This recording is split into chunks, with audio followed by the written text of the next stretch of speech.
বিসমিল্লাহির রহমানির রহিম। আসসালামু আলাইকুম প্রিয় দেশবাসী, আপনাদেরকে কিছু কথা বলতে চাচ্ছি। আপনারা যারা পুলিশের উপর আত্মবিশ্বাস হারিয়ে ফেলেছেন, আমি বলবো যে কিছু সংখ্যক পুলিশের জন্য, একজন ডিবি হারুন স্যারের জন্য আমরা পুরো পুলিশ বাহিনীকে দোষারোপ করতে পারি না।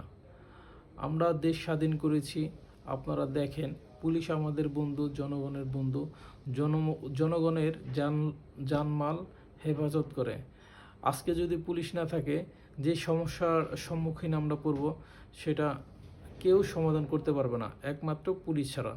তাই আমি দেশবাসীর কাছে আহ্বান জানাচ্ছি, আপনারা আর কোনো সহিংসতায় না জড়িয়ে পুলিশের পাশে থাকুন, পুলিশকে সহায়তা করুন। পুলিশ আমাদের বন্ধু। আমি আবারও বলছি, পুলিশ আমাদের বন্ধু। আমি আরেকটা আহ্বান জানাবো পুলিশ ভাইদেরকে, যে আপনারা আরেকটু আরেকটু জনগণের প্রতি বন্ধুসুলভ আচরণ করুন।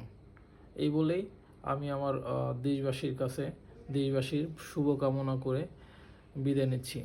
সুস্থ থাকুন, ভালো থাকুন। আসসালামু আলাইকুম।